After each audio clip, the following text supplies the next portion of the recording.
Welcome back to my channel. आज हम लोग म्यूजिक का सेट करेंगे जो कि PYQ है और ये सॉल्व पेपर है जो है आपको 8 दिसंबर 2023 का। ठीक है, ये TRE 2 का क्वेश्चन पेपर है और इसमें आप लोग देख सकते हैं ये क्लास आपको 19 में जो पूछा गया था 19 के लिए उसका पेपर है। तो चलिए सॉल्व करना स्टार्ट करते हैं। मेरे चैनल पे नए हैं सब्सक्राइब कर लीजिएगा और बाकी का वीडियो नहीं देखे हैं तो लास्ट में आपको प्लेलिस्ट लगा दिया जाएगा, देख लीजिएगा। ये अड्डा पब्लिकेशन का बुक है जिससे हम लोग आज करेंगे। फर्स्ट क्वेश्चन पूछ रहा है वर्ण कितने प्रकार के होते हैं। तो वर्ण जो है ये होते हैं आपको 4 प्रकार के। ठीक है, सरस ग्राम का प्रारंभ किस स्वर से होता है। सरस ग्राम का प्रारंभ होता है आपको 100 स्वर से ही। मध्यम ग्राम में प किस श्रुति पर होता है। तो मध्यम ग्राम में प होता है 16वीं श्रुति पे। नेक्स्ट क्वेश्चन है हमारा मूर्छना में स्वरों का क्रम होता है। तो मूर्छना में स्वरों का क्रम जो होता है ये होता है आपको क्रमिक। ठीक है, नेक्स्ट है हमारा ये चिन्ह दिया गया है 5 नंबर क्वेश्चन में। इसको पूछ रहा है ये किस अलंकार के लिए प्रयुक्त होता है। तो ये जो है ये आपको प्रयुक्त होता है किसके लिए। तो ये होता है उपयुक्त में से कोई नहीं। ठीक है, क्योंकि ये आपको जो है ये आपको कोमल स्वर के लिए प्रयुक्त होता है। किसी भी स्वर के नीचे अगर ऐसा रेखा लगा दे तो ये कोमल स्वर हो जाता है, इसीलिए इसमें से उपयुक्त में से कोई नहीं आंसर होगा। फिर है कण के कितने प्रकार हैं। तो कण के हो जाते हैं आपको कितने प्रकार फ्रेंड्स। तो ये हो जाते हैं 2 प्रकार। 7 नंबर क्वेश्चन है स रे रे लय का कौन सा प्रकार है। तो ये प्रकार है आर। ठीक है, नेक्स्ट हमारा 8 नंबर क्वेश्चन। इसमें पूछा जा रहा है किस ताल की प्रथम मात्रा पे खाली होती है। तो किस ताल की प्रथम मात्रा पे खाली होती है फ्रेंड्स। तो ये हो जाएगा हमारा रूपक ताल। फिर है समय सिद्धांत में कितने प्रहर होते हैं। तो समय सिद्धांत में आपको होते हैं 8 प्रहर। फिर है भातखंडे कृत क्रमिक पुस्तक मालिका के कितने भाग हैं। तो क्रमिक पुस्तक मालिका के 6 भाग हैं। फिर है राग भैरव का गायन समय क्या है। तो राग भैरव का गायन समय हो जाता है आपको प्रातः काल। ठीक है, नेक्स्ट क्वेश्चन है हमारा संगीत पारिजात के लेखक का नाम क्या है। तो संगीत पारिजात के लेखक का नाम है अहोबल। नेक्स्ट है हमारा संगीत रत्नाकर में कितने अध्याय हैं। तो संगीत रत्नाकर में हो जाते हैं टोटल आपको 7 अध्याय, इसीलिए इसको क्या कहा जाता है सप्ताध्यायी कहा जाता है। ठीक है, नेक्स्ट है हमारा 14 नंबर क्वेश्चन प्रकीर्णाध्याय किस पुस्तक का अंग है। ये प्रकीर्णाध्याय जो है ये संगीत रत्नाकर के 7 अध्याय में से एक अध्याय है प्रकीर्णा अध्याय। ठीक है, तो ये किसका अंग हो जाएगा। तो ये संगीत रत्नाकर का ही अंग हो जाएगा। नेक्स्ट है हम लोग का 15 नंबर क्वेश्चन। इसमें पूछा गया है तानसेन किस काल के गायक थे। तो तानसेन जो थे ये हमारे मध्यकाल के गायक थे। ठीक है, उस्ताद अब्दुल करीम खां किस विधा के लिए कलाकार हैं। मतलब अब्दुल करीम खां जो है कि किस विधा से संबंधित हैं, किस विधा के कलाकार हैं। तो ये हो जाते हैं आपको गायन से संबंधित। ठीक है, नेक्स्ट है हमारा इनमें से कौन किराना घराने के कलाकार हैं। तो किराना घराने के कलाकार हो जाएंगे कौन। तो ये उस्ताद अब्दुल करीम खां ही जो हैं ये आपको थे किराना घराना से संबंधित। फिर है हमारा 18 नंबर क्वेश्चन इनमें से कौन अपनी बुलंद आवाज़ के लिए जाने जाते हैं। तो ये फयाज खां जो थे ये आपको जाने जाते हैं अपने बुलंद आवाज़ के लिए। ठीक है, नेक्स्ट है इनमें से कौन बांसुरी वादक थे। तो बांसुरी वादक इनमें से कौन थे फ्रेंड्स। तो ये थे हमारे पन्नालाल घोष। नेक्स्ट है धमार का गायन किस मौसम में होता है। तो धमार का गायन होता है आपको होली में। ठीक है, फिर है अति द्रुत लय में गाई जाने वाली विधा कौन सी है।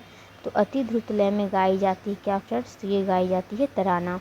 फिर है सा रे ग म प किस राग के स्वर है। यहाँ पे रे और गो कोमल लगा हुआ है, तो बताइए फ्रेंड्स किस राग के स्वर हो जाएंगे। तो ये हो जाएंगे आपको भैरवी के।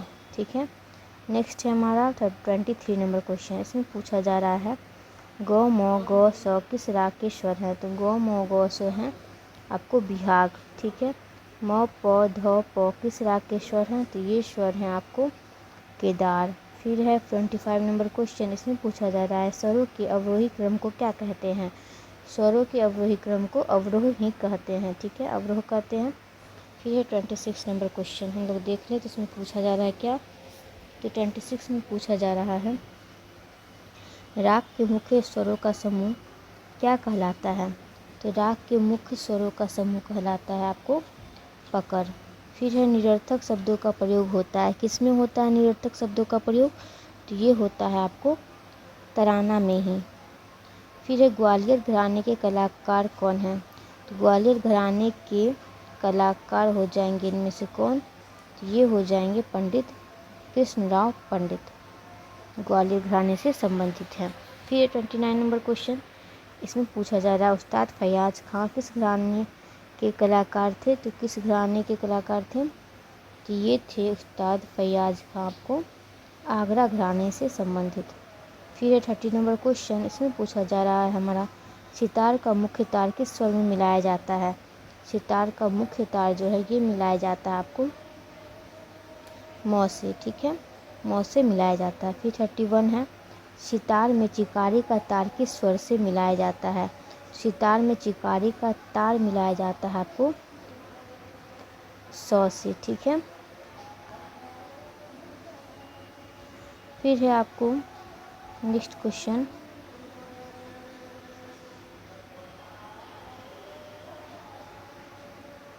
यहाँ पे तार सप्तक का स्वर है, ठीक है, ध्यान रखिएगा, तार सप्तक के स्वर से मिलाया जाता है सितार में चिकारी का तार। फिर है 32 नंबर क्वेश्चन सितार में जोड़ी के तार पर तीसरे पर्दे पे कौन सा स्वर निकलता है।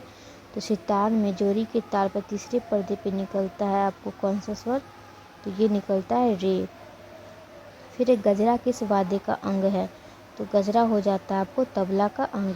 फिर है चाटी एवं स्याही के बीच के भाग को क्या कहते हैं, चाटी एवं स्याही के बीच के भाग को कहते हैं लव, ठीक है। 35 नंबर है तत्ववाद की श्रेणी में, तत्ववाद की श्रेणी का वाद्य नहीं आता है।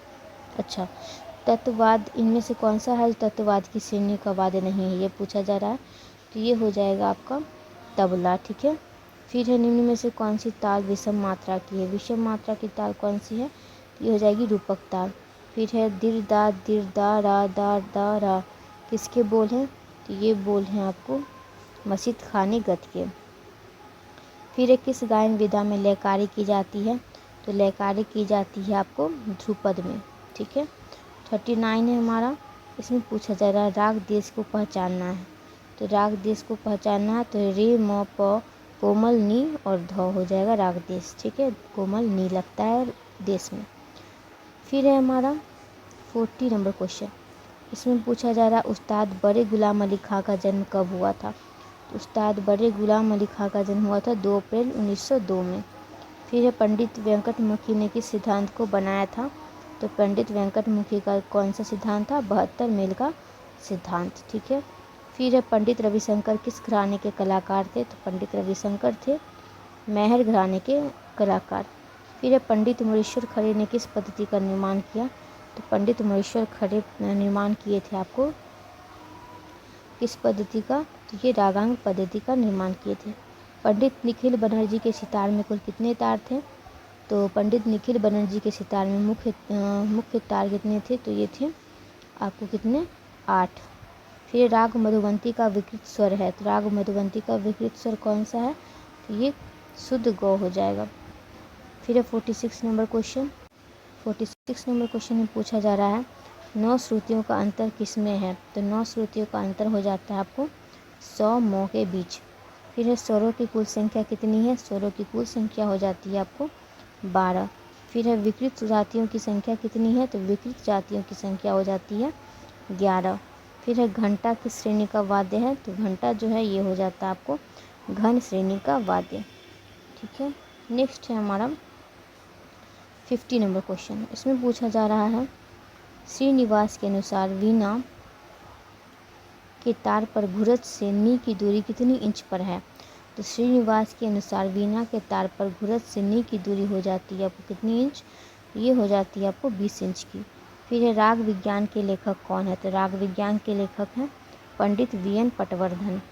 फिर है कल्याण ठाट के स्वर हैं, कल्याण ठाट के इनमें से कौन से स्वर हैं, तो ये हैं स रे म ग म प ध निशा, ये म तीव्र हो जाएगा। ठीक है, नेक्स्ट है हमारा 53 नंबर क्वेश्चन। इसमें पूछा जा रहा है आधुनिक राग वर्गीकरण में म किस श्रुति पर होगा। तो आधुनिक राग वर्गीकरण में म जो होता है ये होता है आपको उपयुक्त में से कोई नहीं, इसमें से आंसर हो जाएगा। ठीक है, नेक्स्ट है हमारा भारतीय संगीत वाद्य के लेखक कौन है। तो भारतीय संगीत वाद्य के लेखक हैं पंडित लालमणि मिश्र। नाट्य शास्त्र के लेखक कौन है। नाट्य शास्त्र के लेखक हो जाते हैं भरत। नेक्स्ट है हमारा तानपुरे का पहला तार किस स्वर में मिलाया जाता है। तानपुरे का पहला तार मिलाया जाता है आपको उपयुक्त में से एक से अधिक हो जाएगा। ठीक है, बिना पर्दे वाले तत्ववाद्य का नाम क्या है। तो बिना पर्दे वाले तत्ववाद्य का नाम हो जाता है सरोद। फिर राग भैरव को पहचानना है। तो राग भैरव इसमें से रे और ध कोमल वाला हो जाएगा राग भैरव। फिर है अलगोजा किस श्रेणी का वाद्य है। तो अलगोजा है उपयुक्त में से कोई नहीं हो जाएगा। ठीक है, नेक्स्ट है हमारा नेक्स्ट क्वेश्चन हम लोग क्या है, पंडित गामा महाराज के पिता का नाम क्या था। तो पंडित गामा महाराज के पिता का नाम क्या था फ्रेंड्स। तो उनका नाम था पंडित बिक्कू महाराज। फिर विकृत स्वरों की संख्या कितनी है। तो विकृत स्वरों की संख्या है आपको 5। नेक्स्ट है हमारा छायालग राग में होता है 62 है। छायालग राग में क्या होता है, इसमें होता है उपयुक्त में से एक से अधिक। ठीक है, उस्ताद विलायत खां के पिता का नाम क्या है। उनके पिता का नाम है इनायत खां। नेक्स्ट है श्रृंगार रस से संबंधित स्वर कौन सा है। श्रृंगार रस से संबंधित स्वर हो जाता है आपको ग, कोमल ग और कोमल नी। नेक्स्ट है 65 नंबर क्वेश्चन। इसमें पूछा गया है उस्ताद अलाउद्दीन खां के शिष्य कौन नहीं थे। इनमें से कौन से हैं जो अलाउद्दीन खां के शिष्य नहीं हैं। तो ये हो जाते हैं उस्ताद विलायत खां। फिर है ट्रेवल क्लैप का चिन्ह कौन सा है। ट्रेवल क्लैप का चिन्ह हो जाता है ऐसा। ठीक है, मेजर टोन कौन सा है। तो मेजर टोन है आपको 9/8। फिर है टिम्बर किससे संबंधित है। टिम्बर का संबंध किससे है। तो ये हो जाएगा आपको उपयुक्त में से एक से अधिक। फिर है मूर्छनाओं की संख्या कितनी है। तो मूर्छना आपको हो जाएगा 21। राग शब्द का प्रथम प्रयोग किस ग्रंथ में मिलता है। तो ये ग्रंथ हो जाता है बृहदेशी। ठीक है, राग के लक्षणों की कुल संख्या कितनी है। तो राग के लक्षणों की कुल संख्या हो जाती है आपको 10। नेक्स्ट है काकू कितने प्रकार के हैं। तो काकू हो जाते हैं आपको 6 प्रकार के। फिर है आपको 73 में 11वीं श्रुति का नाम बताना है। तो 11वीं श्रुति का नाम हो जाता है प्रसारिणी। फिर है कुकुम्भिका किस राग की रागनी है। तो कुकुम्भिका हो जाती है आपको मालकोंस राग की रागनी। फिर है कौन सी मूर्छना सदसग्राम की है। सदसग्राम की मूर्छना हो जाती है उत्तर मंद्रा। फिर है गमक को किस चिन्ह से दर्शाते हैं। तो गमक को किस चिन्ह से दर्शाते हैं। तो ऐसा हो जाएगा कौन सा राग सायंकालीन है। सायंकालीन राग कौन सा है, उपयुक्त में से कोई नहीं हो जाएगा। भीम पलासी में कौन सा स्वर विकृत है। तो भीम पलासी में उपयुक्त में से कोई नहीं हो जाएगा। 78 हो गया। 79 है हमारा देश राग की जाति है। तो देश राग की जाति हो जाती है ऑर्डर संपूर्ण। फिर है आपका लास्ट क्वेश्चन, एक स्वर के 2 रूप किस राग में लगते हैं।